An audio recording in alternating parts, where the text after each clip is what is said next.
We've talked so much here that the long-awaited House settlement finally is done. Not House Representative, it is the name House, but that really shouldn't matter at this point. The point is, allegedly, we have a set of rules starting on July 1. We do, but it doesn't mean that all problems are solved. And so to help us kind of weed through a little bit of this, wade through the weeds in just a bit, we welcome to the show Michael LeRoy. He's a sports law professor at the University of Illinois. Michael, good to see you. Larry, thanks for having me on your shows. Absolutely. Okay, let's just start with the House deal. Finally, the judge, Claudia Wilkin, finally gave her stamp of approval to this over the weekend. There's so much here, but just give us a quick overview of your thoughts on this deal. And now we finally had this coming into play, revenue sharing for athletes starting next month. I would say that when the news broke of this settlement in February of 2024, it formally broke in May, but I got a heads up by a reporter who had some inside information that proved to be accurate.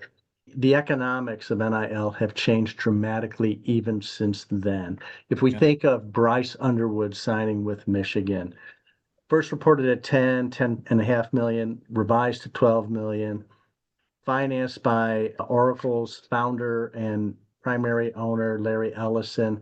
There's no way that fits into a cap.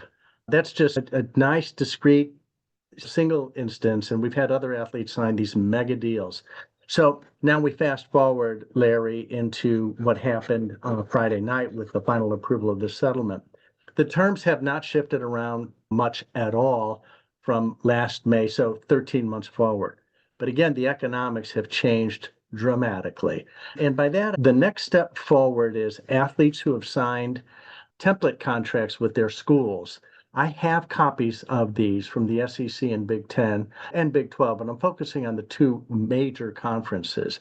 And what's happening, Larry, is that there was a clause in both contracts that said everything is contingent on approval of the House settlement.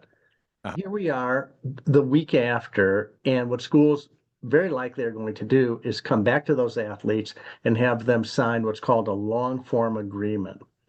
What's in that? I don't know. But as reported, both by media and as in the settlement, the next step is for athletes to submit their NIL deals with their schools to an online operation called NIL Go. NIL Go is the Deloitte firm that's going to approve these deals. Now, cut me off whenever you want, Larry.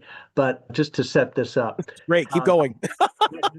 There's been reporting by multiple sources that Deloitte privately briefed athletic directors and conference commissioners in the past month that as it reviewed data and they're trying to gear up a new system, so they're going to look at past deals and do a dry run. They're saying that 70% of those deals would have been disapproved because the House settlement prohibits not only employment, it prohibits pay for play. Larry, you and I and all of the fans know pay for play is exactly what we're talking about with power conference football and men's basketball. That's exactly what we're talking about.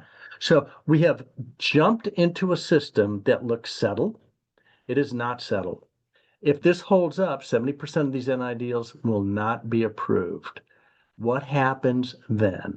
I've got two answers, and then we'll take it to the next step. On the paper answer is the athlete can arbitrate their dispute. We are going to have an untested arbitration system jammed with player complaints that their NIL deal is unfairly valued. There will be efforts to go to court to argue that's not an enforceable and arbitration agreement. Most of these, they're called mandatory arbitration, are enforceable. But Larry, there's a second possibility I would suggest to you, which is if the athlete's agent will say, we don't have a contract because we don't have an NIL value. And that was a condition necessary in order to complete this. We're going to drop out of that whole structure.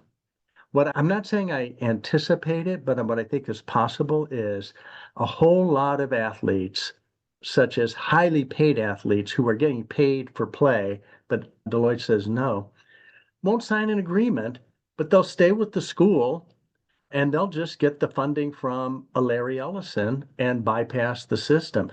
That would mean, Larry, that they can't participate in NIL revenue sharing. So what?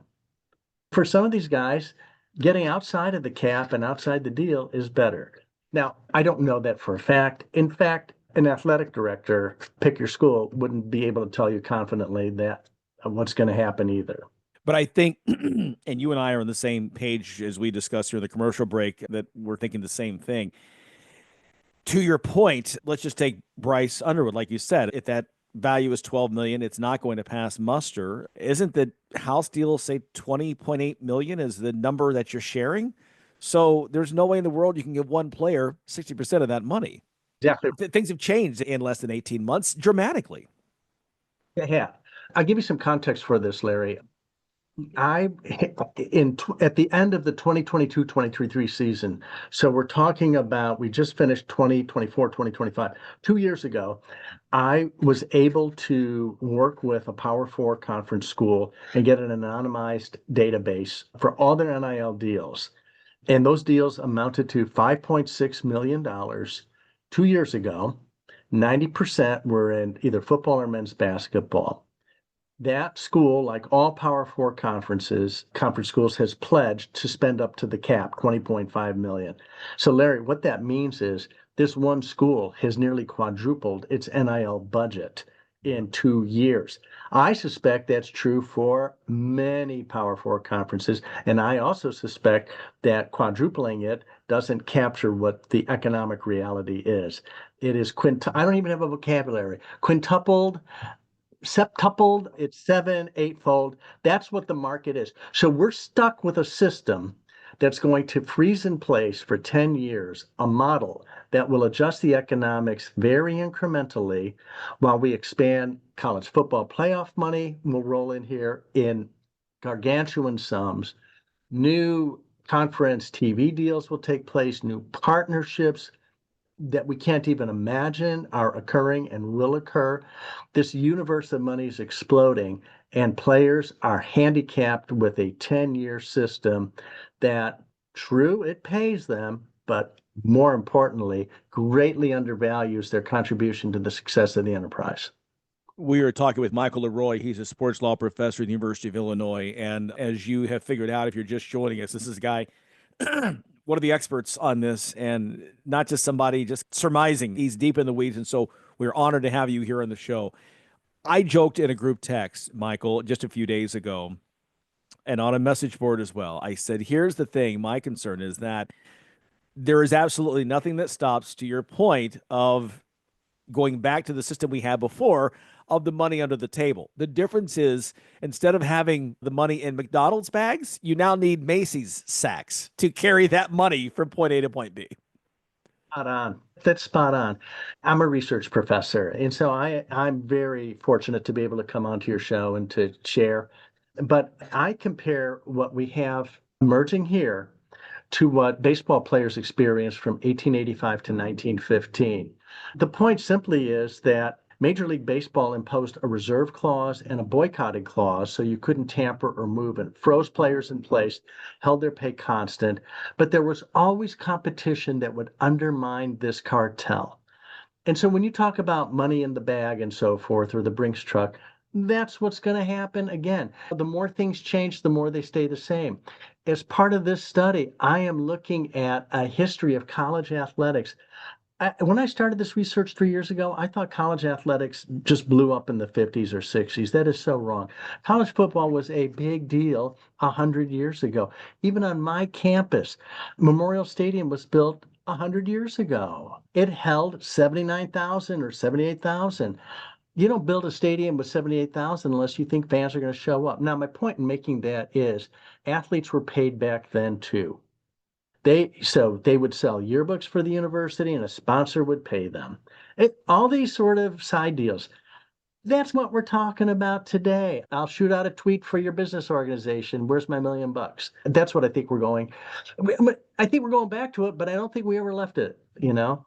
Yeah, yeah. And then sadly, even we saw this spring with, because there are no rules in place, teams actively tampering with players who weren't in the portal.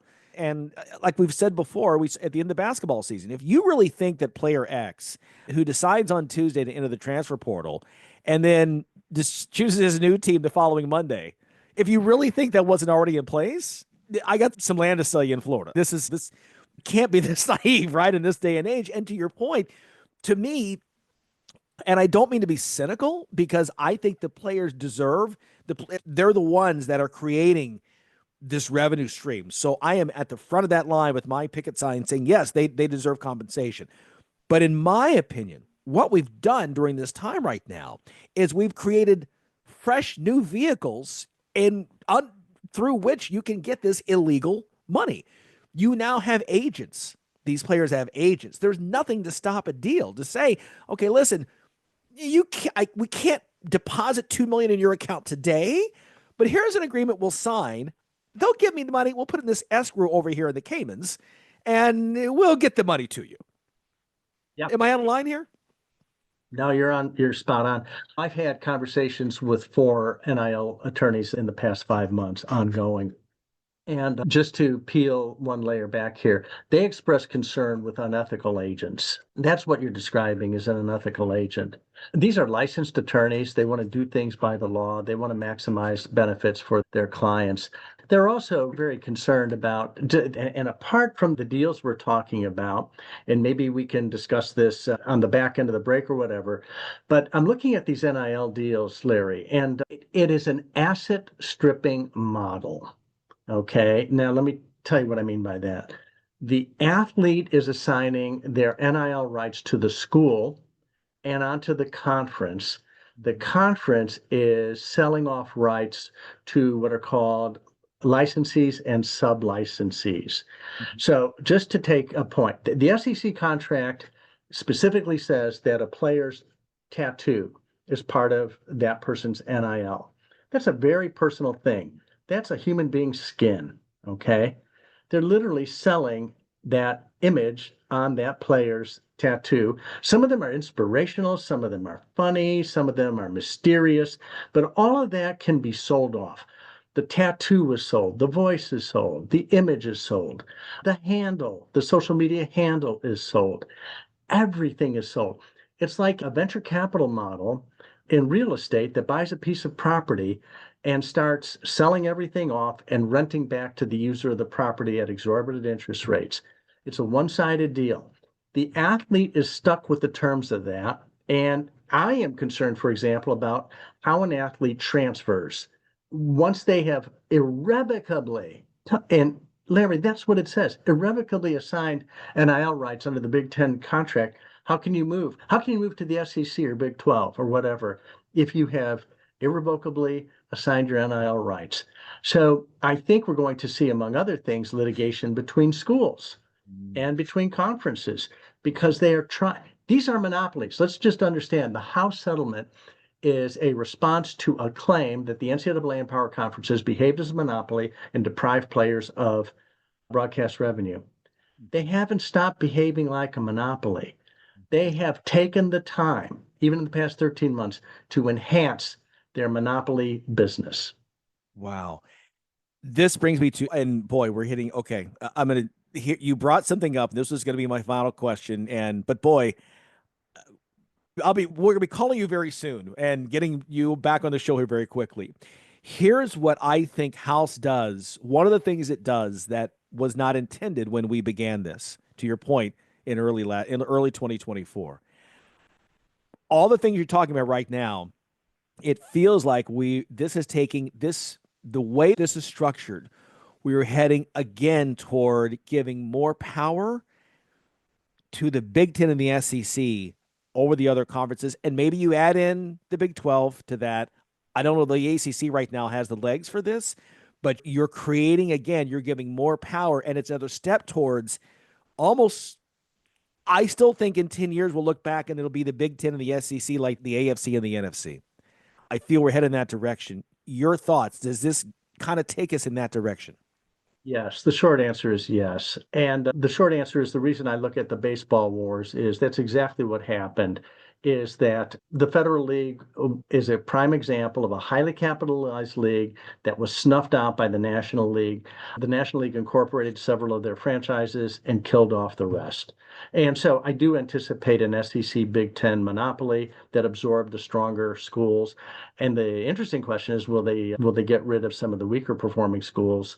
in their conference. That's more of a stretch, but the idea of expanding by 2 or 3 schools per conference and letting the others just drift off into the world that Washington State and Oregon State have found, I think that's a real possibility.